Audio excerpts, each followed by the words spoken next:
hano muri Kigali nyine navuye iwacu nje gushaka ubuzima mageze ubwo nyine biranga yanze baranamfata bajya kumfunga hariya kwa Kabuga kumva nubwo mvuye nyine nshaka ubuzima hano ruguru hari uruganda rw'ibikarito ubwo nyine n'ibyo Skaga.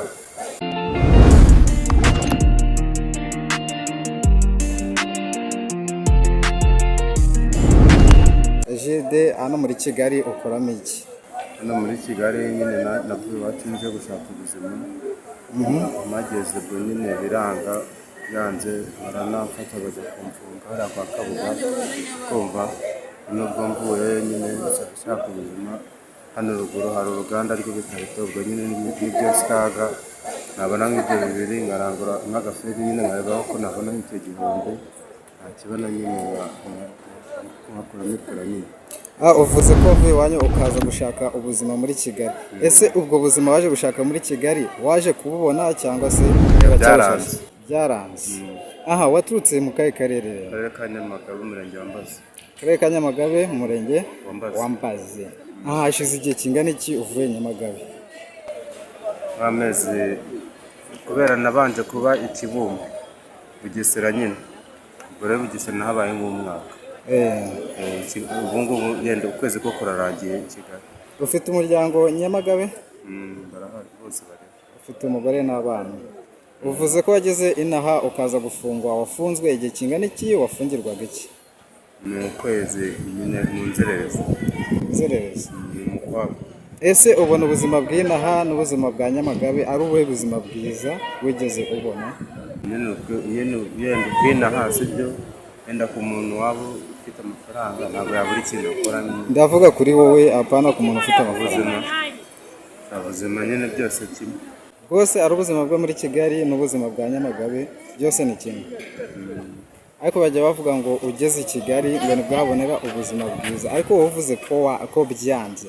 Ese wagerageje gukora biranga cyangwa wageze inaha ibintu byo gukora nk'uko wakoraga Nyamagabe uza kubyibagiza? Nyine inaha gukora icyo gukora cyonyine ntabwo wavuga ati ngo wenda wabuze ikintu ukora sibyo, ariko nyine urareba nyine ukareba ikintu ukora nk'ibyo bikarito iyo ushaje yenda ikiro ni 100 sibyo.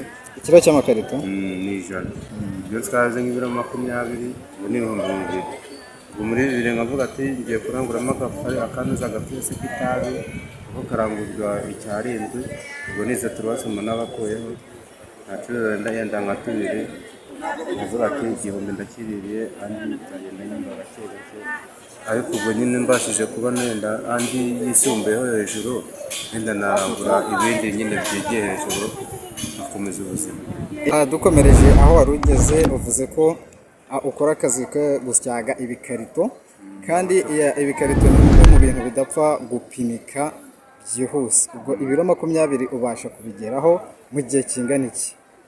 Yenda nk'ubu sibyo nk'ubu ngiye kumanuka ndi muri gare sibyo yenda turi nka saa 10 ukumva kubera ubwo nyine hari umusaza mbanza gufasha gukubura nyine akubura Skaga nyine ndirundo uruhande rumwe yenda ubundi ndangiye byabonetse yenda ndangiye mu musaza.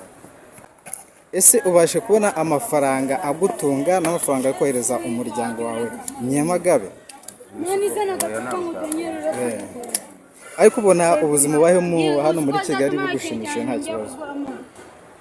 Ntabwo bushimishije cyane, ariko njyewe nyine icyo nakwifuza wenda nasaba nk'ubufasha wenda bakamufasha n'uburere icyo nakora nyine cyanzamuye. Ni igiki kibasha kukugora hano muri Kigali ukabona cyakugoye cyane? Kuryama? Urara hanze cyangwa urara hanze? Ntusi ku muntu ubasha gukorera amafaranga ubwe uba wakoze kandi inzu inaha muri Kigali zikaba zidahenda cyane. Zirahenda? Inzu nke muri Kigali nangahe? Ndibaye nka make ni 25. 25 ingana iki? Chambrette. Ese urebye nk'abantu bakwisunga muri nk'abantu 4 ntabwo mwabasha kwishurira iyo chambrette? Nyine ibyo byashoboka, ariko kubera umuntu nyine bari gushaka yo kurya akora n'ibiryo ntabwo umuntu. none ubuzima bwo kuba hanze imvura yaguye abanyerondo babyivanzemo ubona ariko nyine nibwira ko nyine ukanyara ubona ari iyihe ntego ufite mu buzima bwawe yewe icyo nasaba ubonye nk'ubufasha mu sibyo areba yenda umuntu akabona n'amafaranga nakodesha iyo nzu sibyo namara kubona iyo nzu nkahita ndeba n'ikindi kintu nakora nyine cyanzamura ubufasha waba wifuza ni nk'ubufasha bumeze bute ubufasha mbere nasaba ni ubw'inzu inzu rero kubona umuntu uvuga ngo agufashe kubona inzu bitavuye mu maboko yawe n'ibintu bigoye none ubona intego yawe y'ahazaza ari iyihe byose bivuye mu maboko yawe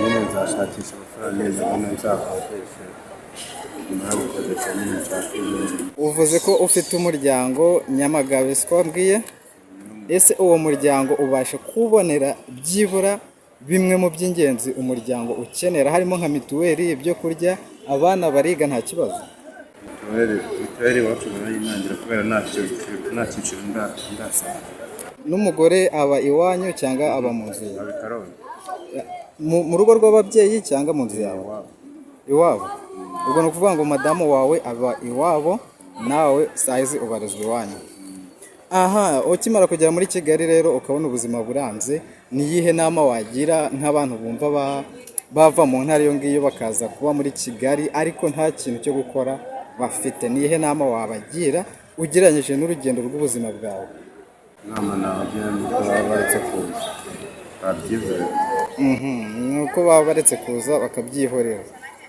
ese hariho uwabyumva akagira ngo wenda urimo kumushuka ni nk'ikihe yagenderaho abireka ni nk'izihe ngorane wahuriye nazo muri Kigali zikaguca intege ku buryo utifuza mugenzi wawe kugera muri Kigali ikintu cyamuca intege ikintu cyamuca intege si ubwo nawe reba nk'ubu ngubu umuntu akareka sindagira ntabwo urarya kuva mu gitondo ushatse kuvuga ko utararya uvuze ko ku munsi ubasha gukorera inoti yawe ya kibiri kugira sahizi iyo minsi irasa ntabwo ihwana irasa ushobora uyu munsi ejo ugakora se uyu munsi bwije ukoreye amafaranga angahe uyu munsi igihumbi muri icyo gihumbi urayakoze ikirere uvuze ko utararya wakagombye kuba wariye muri icyo gihumbi ariko sahizi bivuze ko ukiyafite urateganya kuyakoresha ubu ntabwo nyiyafite hari kandi uvuze ko utariye hari inzu wariye saa tatu ukavuga ko wariye saa tatu ni iki wabwira abantu bagukurikiranye ku Nkombe TV inama nabagira ni uko baba baretse kuza i Kigali